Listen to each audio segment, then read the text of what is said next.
All right, Blue, thank you for stopping by. Thanks for having me. This is called Creators Think. We try to interview the most viral content people on the planet and try to get some insights people watching they can take home and they can apply to their own content. So you're always relevant. You're always viral. You're always him. But you got some stuff coming up that I want you to talk about, address, promote a little bit. You got a fight coming up in Miami in a couple of weeks. Yeah. Who are you fighting? We all saw some clips recently. I was actually extremely impressed by the amount of power shots you're landing. So, I mean, were you fighting in jail much or not really? Thanks, man. Over the course of 2 years, I probably was fighting, at least once a month. So, I mean, more often than usual. I'm fighting Ruga. He's from Chicago. He's got a cool GD anthem I've heard before. I ain't gonna act like I don't know who he is. Looking forward to it, man. Shout out to Creators Inc. Love what you're doing with the place, man. I'm in the right place. I'm in the place to be, man. It's a sensation. 101 Dalmatian.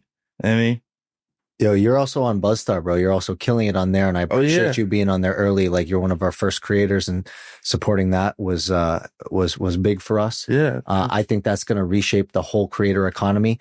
We're all about building things that don't make creators rely on outside brand deals. I want to talk about boxing a little bit because the bags are getting pretty big. I think that's real money. Yep. But again, still, you gotta stay relevant. You gotta rely on people to pay you what you're worth. Always. Creators that rely on brand deals, they don't realize, but they're just an expense for motherfuckers, right? Like they're trying to say, how do I get Blueface to even me, when I work with a creator, I'm like, okay, what's it going to cost me to get that person here, right? Like we look at it like an expense. Yeah. But some of these platforms like OnlyFans, like BuzzStar, you don't have anyone else's fingers in your pocket. Once they take their platform fee, the sky's the limit. So that's what I like about these apps and things like that. Yeah, I like BuzzStar actually. Actually, it was pretty cool to touch base with the fans, on an app where my number's not being leaked or I don't have to go outside of the app. So shout out to BuzzStar. Actually, I made a couple dollars on there. All right. So I got a business question for you. Sure. Look, I think when you got out of jail, everybody wanted to work with you. You had a big surge of, getting your bag, doing your things. Now you probably still got some restrictions and you're probably a little more slowed down and handcuffed than you'd like to be. Yeah. But from an opportunity cost standpoint, I want you to reflect a little bit on lessons learned, right? Like, do you feel like you're making up for lost time, those 2 years where you weren't, making money? Or do you feel like the hype of you not being around built up a lot of demand that you can kind of make up for that quickly? Yeah, I'll probably go with the second one. I definitely think the stock has risen, just based on my absence. I feel like people got a chance to miss me, and they got to feel my absence from just social media in general. I've seen a lot of things where it's like, oh man, Blue was the internet. We missed the internet, and I think they appreciated it, which made me appreciate it even more. And I am kind of making up for lost times in a way. I am going at a very fast rate, BuzzStar, Twitch, boxing, rapping, all in one. I definitely think the stock has risen. I'm in the best shape of my life. I feel like I'm in my prime. So I really think prison was a plus for me. Yeah. Yeah. With that being said, though, I assume that you never want to go back. And is that in the back of your mind? Like, I mean, listen, you're a very recognizable guy. You're a public figure, and people probably get excited when they see you. Some people might try to press you, push your buttons and shit. But, we got to stay out of trouble. So like, what are your thoughts on that, basically? That's all very true. The one thing prison has actually taught me is to take my time. I don't got to get it all back overnight. I don't got to get it all back in one weekend. It's all right to spend some weekends in the house, reflecting on those lonely days in the cell. Nobody's answering the phone. Everybody's having a great time. So I definitely never want to go back, but I don't want it to sound like I'm promoting it. When I say it's a plus, prison was a plus, I mean more or less like reflection-wise. Yeah, what were the positives of going to jail? Because you had a lot of baby mama drama, just like always shit Yeah, Shit was always chaotic. And I'm just wondering, like, did you find any piece of like not having to be a celebrity in the outside for a minute where you can really just kind of like reflect? definitely a lot of self-reflection. And another thing is, I feel like my absence got to show everyone that I wasn't the motherfucking problem, you know? Because in my absence, my baby mamas continued their erratic behavior. They continued their promiscuous lifestyles. And for once in my life, I wasn't the blame, you know? I'm gone. So, bitch, why are you doing it now? You know, it's not Blueface anymore because they love to blame Blueface for their actions. You know, we're all adults. I still don't understand why I was most at fault for their actions, but prison was a plus for my self-reflection as well as theirs because like I said, I was blamed for a lot of their actions and I have nothing. They was crazy when I met their ass. You feel me? They was out of pocket a long time ago. So that's another reason why I was a plus. As far as my self-reflection, I got to get my body right. You know, I got to get my health right. You know, get away from alcohol and weed and things of that nature. So it really forced me to be just all around just, you know, healthier, you know? A vast majority, I would say 99% of anyone who's watching this has never experienced jail. Yeah. And I think it's very, people have a lot of curiosity about it. So I want to ask you a couple questions. Number one, what were the things inside that you looked forward to? Meaning like, you know, what was a favorite meal that you could cook? Like, you know, would you get commissary and make something? I want you to touch on that. And then I also want you to touch on training because I asked you if you fought inside at all. Obviously, you're probably trying to avoid getting solitary or going to the shoe or things like that. Yeah, exactly. But were you like when you say fighting, were you training or would that actually those were like prison yard scraps? Most of my fighting was more like setup fights to where we wouldn't be caught, you know. So as far as that goes, in prison, um it's all about alliance in there, you know? Everybody's riding with somebody, everybody's in the car with somebody. So I wouldn't say I was training, but I had to fight multiple people in one setting, which is like kind of training, you know? And you know, like so for instance, one particular day I fought one guy and his friend wanted to, you know, revenge him. And then I kicked his ass too, you know? So that's one thing about prison. How do you fight in prison without getting caught? So everybody knows, you know, all the inmates, we all work together against the police and the deputies and whatnot. So we'll have a lookout. We'll have people who cause diversion, who kind of stand up. This particular occasion, I was in a dorm setting, so it was bunk beds everywhere. And it's a little back alley all the way in the back where nobody can see. It's like one police to about 250 inmates. And so they kind of like stood on top of the bunks, after count time, they made a little wave to where you can't see no commotion. Oh, so this is late night? Yeah. It's like a freaking Thunderdome in there, man. I loved it. No referee, you know? Get all your aggression, all your animosity out. And the best part about all of this is after the fight, you guys have to live together. You have to see that same guy the next day. He has to see you and live with the defeat. So before the fight, you know, while you were talking, I was thinking like hockey because you know hockey players skate by the bench and go, "We're going." Yeah. Like, all right. Yeah. We'll do. So how is it? How many days before the fight do you know you're fighting? No days. It's all within hours matter. So okay, you know, after the police count this round, you know, next count will be a couple hours. We'll get it in. You know, so it's never days. I feel like So when a fight happens, it's usually same day. Like same day. Some shit goes down. Y'all deciding you're going to settle a beef, and then within a couple hours, the scrap goes down. Exactly. You know, too procrastinated, it's less likely to happen. Got it. No, and listen, I hope you don't mind talking about fighting, but you got a big fight coming up, and again, like you look technical in those videos. Like you look like you've got good form. You know, I want you to touch on your weakness a little bit. You know, like you need to work on endurance, you need to work on defense. But I mean, I personally was impressed by power shots you were landing with accuracy, and I was just curious. You know, if you were training in jail for those 2 years or if you had previous experience with it. Yeah. So before jail, I was fighting, but I was fighting at 155 pounds, man. My last fight, I think I was about 148, 150. And so that's another thing. I'm getting used to, this 200-pound club. I'm not as fast as I used to be, but I punch a lot harder. So, like you said, I'm going for the, you know, trying to get those power shots in because, of course I lead with my jab and whatnot, but I'm trying to hurt you, man. I don't got all day. My endurance is, it's a little bit harder to move around at 200. I'm not used to it at all. So to be honest, I just got to get used to the weight, man. I'm always down to take a punch. So my offense is my defense, and my defense is my offense. If I got to let you hit me one time so I can land that shot, so be it. You better knock me the fuck out. Have you been knocked out in your life? Have I?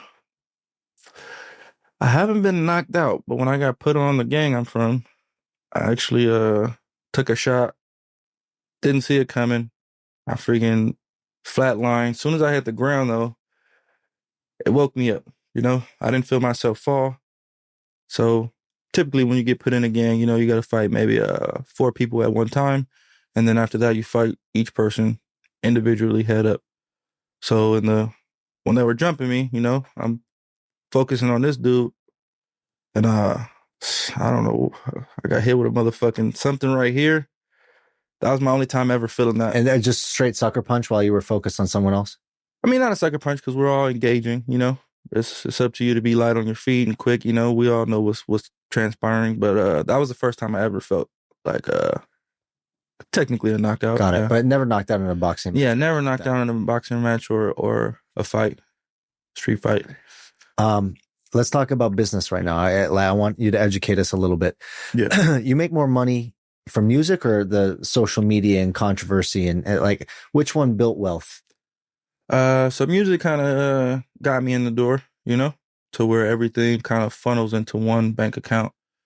So I'll never debunk the music. The music is my main bitch, That's how I got into all these other business ventures. My side bitch would probably be social media stuff, because that brings reality shows, influence in boxing. Sometimes I may get into a interaction with somebody and a boxing opportunity will present itself. Now, before you went to jail, I don't think cats like Neon and Aiden, I don't think they were so relevant and popping up. I know they were around and shit. No, they weren't. Maybe Kai was there, but like when you came out, how long did it take you to figure out this whole, like, it was smart to collaborate with these streamers? Or were they just the ones who were throwing money at you because you were just coming out and they were saying, we got a bag for you, pull up, and you were just on these streams? Well, like you said, prior to going to jail, these things weren't as relevant, but I always entertained it because it helps promote the music. So I've been on Kai's stream, before prison, and I did streams with Neon before prison. Who else? Aiden Ross before prison, but I would only go on there to promote my music. So I'd go on there, play my song, man. Give them a little personality, but the sole focus was to play that song because they have such a fan base that's like not even musically inclined. Their fans are like people who are sitting behind a computer jacking off all day, So, hey, you need those fans too, man, Mm-hmm. Fuck it. Shout out to y'all, man, So that was my first initial thing to the streaming world. Get on there, promote my music. If I got an artist, put them on there, promote their music. And then once I got out of prison, man, that shit is taking over, bro. Like the streamers are a little bit more, I'll give it to them. They're a little bit more popping than rappers right now. How much money do you think you make lifetime from Tatiana? Ballpark. Probably $1 million. $1 million. The feature, with Cardi B definitely, amplified everything for me. But ballpark figure, I probably say I made $1 million off that song. For sure. I mean, here's the thing too.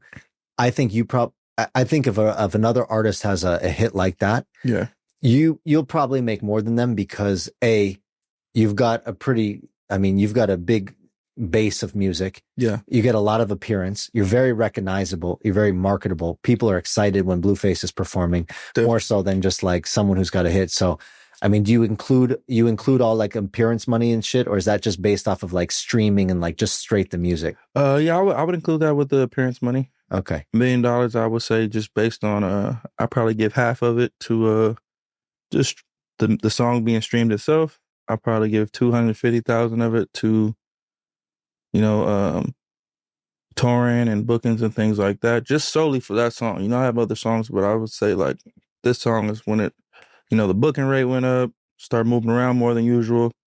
So I give 500 to the song, I give 250 to the bookings, and the last 250 I give to just over the time, just revenue. Now, talk to me about playing chess, not checkers, right?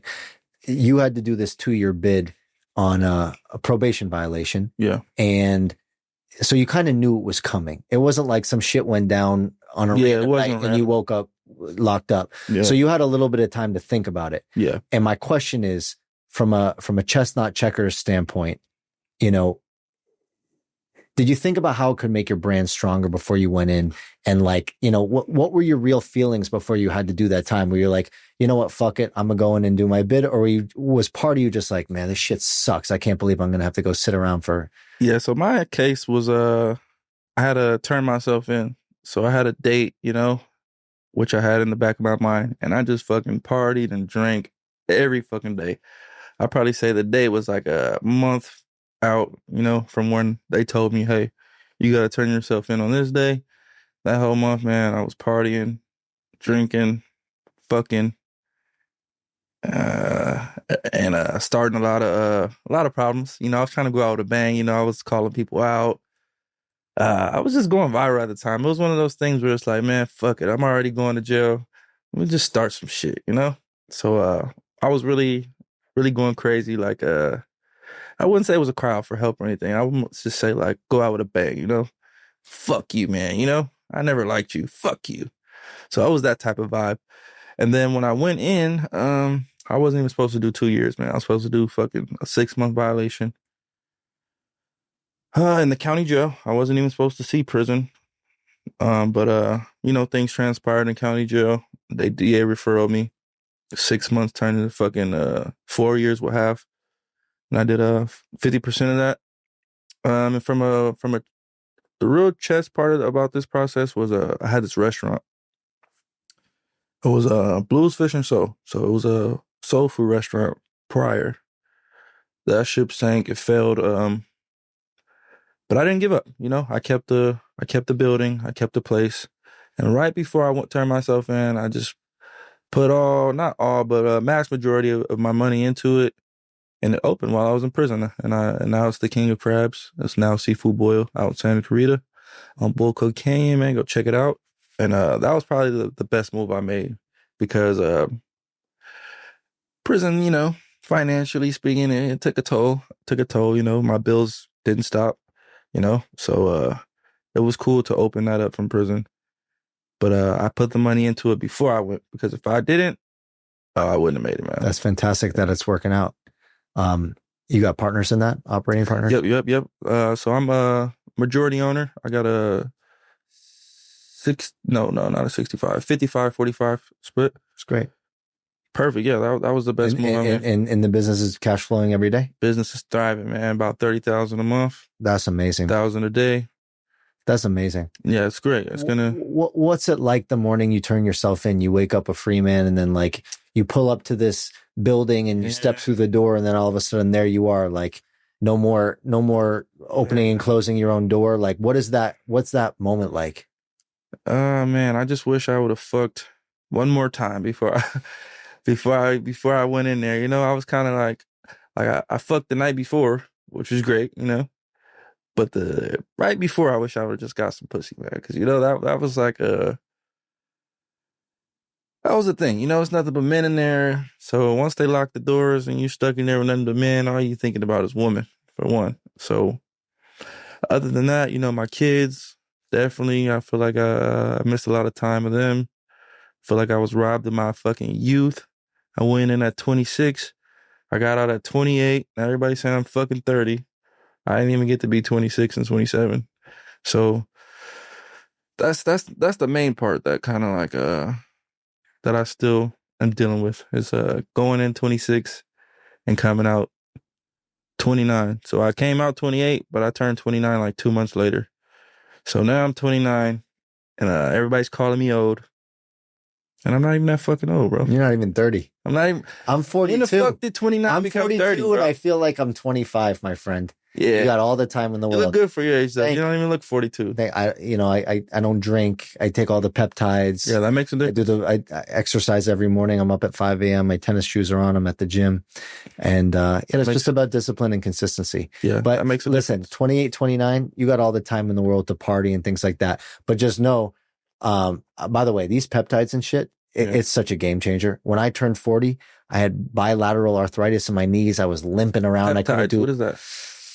So I'm on something called BPC 157 and TB 500. It's good for your ligaments. It's good for your joints. It's good for gut healing. Something called NAD, which is good for inflammation. And I'm telling you, man, when I turned 40, my knees were so fucked. I couldn't drive in cars. I couldn't sit on flights. I said, I can't believe this is going to be the rest of my life.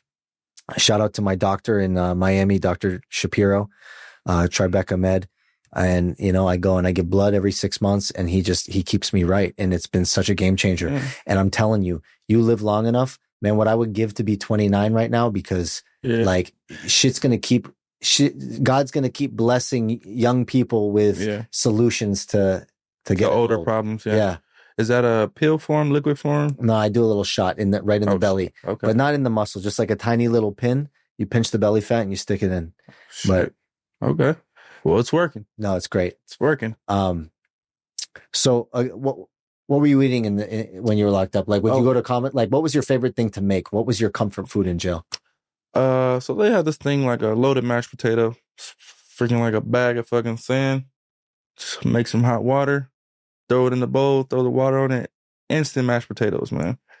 Very, very filling, easy to make. So that was probably something that I ate. What would you add in on that? I put some cheese in there, some Velveeta cheese, some salt and pepper. If I get fancy, I'll put some roast beef on there. Or I'll make like a famous bowl with some chicken, some corn from a chow, and some cheese. Make it like a famous bowl from KFC. So were your workouts consistent? Yeah. So that was that in prison. That's all I had to look forward to, man. Was that door opening and going outside and hitting the pull up bar, the dip bar. So that was my regiment. Wake up, go to chow, eat some mashed potatoes, wait for that door to open, and go out and work out. Literally every day, no days off. If they let us out 2 times a day, I was out there 2 times a day. That's how I got these guns. Attaboy. Yeah, I mean, you came out heavy, and looking at you now, you look like you've slimmed down. So I don't know if that's the boxing training. Yeah, definitely. But you look like you've carved like 15, 20 off, at least since when you first came out. No, definitely. I lost probably about 10 pounds, which was much needed. Everybody's saying I was fat. So we should work out together. Anytime. Oh yeah. Did you see the gym we got in the garage? Yeah, I seen the gym. Anytime you need to go somewhere and not be recognized, we'll come and throw down. I'm gonna take you up on that. I got a music nerd question for you. So your flow on Baby Girl sounds nothing like the Blueface who made Tatiana. I'm gonna get you. What changed your sound? Okay, so actually, with that song, I was actually trying to go back to that high pitch voice I used to do, because for a second there I lost it. I couldn't even make my voice, and they love that. That's what they love the most. And I knew that. So for the I'm gonna get you part, I purposely did it, just to give them like, oh, I can, I'm still that guy. But as far as the flow and the beat, that's just my elevation as far as music. I'm a little bit more rhythmic now. My flow is a little bit better now. I kind of, get the structure of music now. So that's what that was about. But the specific part that everybody likes, I intentionally raised my voice just to give them that old blue with a little bit of the new. Yeah. So what's interesting when you talk about structure, it's like you've made hits. Yeah. You know what I tell young kids who look up to me and they're like, basically ask me questions like, how do I be successful? Yeah. You know what I like to say? I say, you can get rich fast, but it takes a long time. Yeah. Meaning like you got to learn a lot of lessons. Mm-hmm. And then when the right things come together, you've got the experience and the knowledge and you know what to do finally. Exactly. So you've made a lot of hits. Yeah. And you talk about the structure. Yeah. Right. So, from all the hits that you've made, like, and now when you approach it, so you're not wasting time and you're trying to put out bops, exactly. Is it working with the right producers? Is it listening to demos? Like what what can you say about the creative process to making a hit? So my creative process is I'm good for a one liner, you know. I'm good for that tweet, that caption line. So when I start with a song, I usually start with that. I'll just have one catchy word or one catchy line, and I'll just build around that, you know. As far as beats, I kind of it doesn't matter who made it, it doesn't matter who produced it, you know. But I'll start with that one line, go find a beat that I like, and just literally build a song around that one line. And when I was in jail, as far as the baby girl song, I used to talk on the phone to girls all the time, you know, and I kind of got better at communicating, you know, and just seeing what they like and listening to them. And they loved when I called them baby girl. Every girl was just, oh, I like it when you call me baby girl. So I just fucking made a song called Baby Girl, you know? And that's literally how I built the song. Literally just having that word, baby girl. These girls love it when you call them baby girl. All right, bet. Go, baby girl, go, go, go, go. And then, you know, that's how the song came about, literally. That's how, but as far as the structure, you know, hook, verse, that's what I meant by learning that. In the beginning, I was just rapping. I didn't know the structure of a complete song, you know, hook, verse, bridge, hook, verse. So now I'm just more professional with the shit, you know? That's the difference. By the way, and I'm asking this because I generally don't know, but you love pussy. And my question is, the women in your life, Yeah. do they understand that like you're not a monogamous guy, or do they all expect you to be monogamous? Is that the issue? I think they know I'm not a monogamous guy, but you know how women are. They think that they can change you, or they think that it's in the moment. But I love women, you know? I love women. Like I don't necessarily have to be fucking them, but I like to be around women. I like the aura of women, you know? I feel like I don't gotta be so uptight. I don't gotta be like worried about everything. So I just like hanging out with women. As far as monogamy, it'll happen. I think it'll happen. But it's gonna take a female that lets me cheat on her 100 times and doesn't cheat back. And then I'll probably feel so bad inside that I'll stop. But if she cheats back, oh bitch, we even. You know? I'm gonna go cheat again. I'm still gonna fuck with her. I'm not a hypocrite. So if a girl cheats on me, I'm not gonna be like, oh, I don't want to fuck with her no more. Get out of here. No, I'll still fuck with her. Come on, baby. Come back. You know? But I'm less likely to stop cheating. You know what I mean? I'm more of a feelings type person. I need a female that can touch my heart. And then from the inside, it'll resonate to the outside. Does that make sense? I feel Yeah. like all men are like that. Like if a woman makes us feel something, it can change us. Do you think we're supposed to be monogamous? No, I don't think so. You know, I read the Bible a little bit, and none of those men were monogamous. To be honest with you, they were spreading their oats pretty far, pretty wide. Spreading their oats. Yeah. I saw a viral clip where you said your BMs were mid. Were you trolling or standing on that? Nah, I'm still standing on that, man. You know, but I've seen they've been working out. Both of them have been, you know, they took my criticism and it's they're putting it to use. So, but I still stand on that, man. Like, you know, when I first got out, you know, before I went to jail. Okay, so the only reason I feel like I could speak is because I worked on myself, you know, and I got out looking, you know, better. So when I seen certain people, I just reflected like, oh, damn, you're not that cute. You're not that fit. You're not that in shape, you know?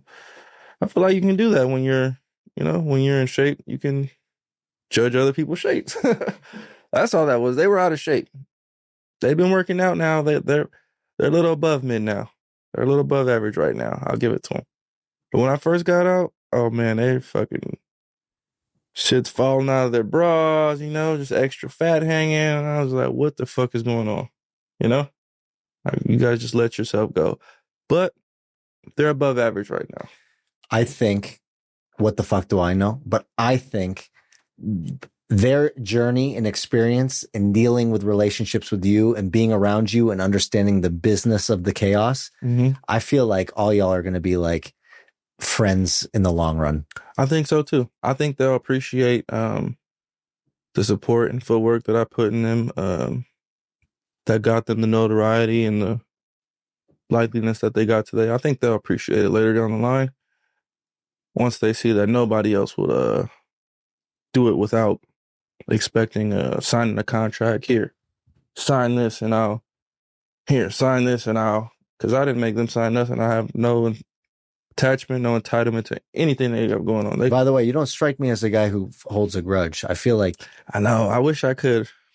I wish I was better at that. no, I think it's terrible. a good thing. Yeah. No, I think it's a great thing. I think that people who hold on to shit expecting that to hurt other people, it only hurts themselves.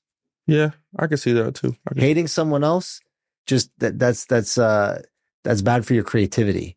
You got to let we let that shit go, and we just, Yeah, I agree. I forget that it's like a Gandhi quote, but it's like you don't swallow poison and expecting to kill your enemy.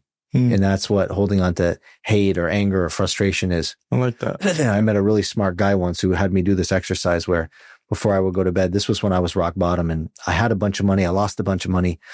And so there was a lot of people who I felt wronged me. Yeah. And before I went to bed, he had me sit on the edge of my bed and I would think about all the people that fucked me over, stabbed me in the back. And I would genuinely send them, and I mean this, genuinely send them forgiveness and good feelings. They didn't know I was doing it. It wasn't for them. It was for me. Guess what? I would sleep like a baby and I would wake up feeling light as a feather. I learned to not hold on to that poison anymore. I let it go and it made my life a lot better. Yeah, I'm terrible at grudges, man. If a girl calls me and apologizes the right way. But some people, you shouldn't let them reoccur, As far as holding a grudge, I don't hate anybody, but I wish I could not answer, not hear them out.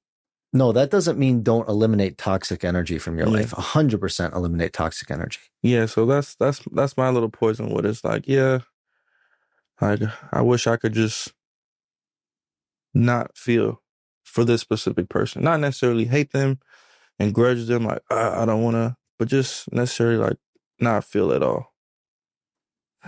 Is that possible? Yeah. Okay. It is. It's overtime type thing, huh? Yeah. Fighting. Is this just something because the bag's good, or you have any interest in actually pursuing it? Any UFC fighters that you like genuinely, would scrap or think you could beat right now, or what? As far as the fighting goes, man, I just feel like I fought for free for so long that why not fight for somebody, I mean, I'm not a aggressive person, as you can see. Like, I'm not just like looking for a fight or anything, but I can fight, and I'm pretty good at it. And they paying, shit. I might as well show some talent, but I'm not an aggressive fighting type of person. Like, I'm not just walking around looking for somebody to kick ass. But so I'd probably say, yeah, I guess it's for the money for now. But I can't even say that because the process of training and working out, the money doesn't come until fight night, So I got to have some type of passion and desire to train and every day for free. Yeah. So I think I like fight. I think I like the sport. Well, We'll listen, go with that. Now, when we're all young and we get money, we do dumb shit. We have to get that out of our system. Exactly. You're 29 now. You've got good shit coming to you. You're going to make a bag and you got plans and you know how to make money. Yeah. What are we doing differently now? Are you thinking about investing? I mean, obviously the restaurant's great. Cash flows every single day. What are you excited to get your bread up to do this time that's going to be different? Yeah. So, my process was a little different. I was never the type to get my money and just throw it around, So where I'm at right now, I'm just looking for more of what I've already accomplished. So more restaurants, more cars, bigger house. Everything is already set up. I'm just looking to, not in a greedy way though. I don't want it to sound like I'll never have enough, I don't that's the hard part about having money for a long period of time is deciding when is it enough, When do you just say, hey, this is big enough? This is enough restaurants. That's maturity. Exactly. So I'm at that stage of my life. I'm not really at the stage where I'm looking to. At 29, the fact that you figured that out, I'm buying your stock even more because I mean it. Yeah, Because that's where I'm at right now, man. listen, we all only have so much time. Yeah, The key is to enjoy your life and be happy. exactly. If money helps you accomplish that, that's great. But a lot of people get confused and all they do is they make their life about more money. Yeah. And so you live your whole life doing shit you don't even want to be doing. Yeah, you living for money. I'm not living for money, man. I've got enough. Now I just want to expand. But like I said, my battle is how far do I want to expand? I don't want to be that person that's like just overly obsessed with going bigger. I want to be able to sit back and actually enjoy it.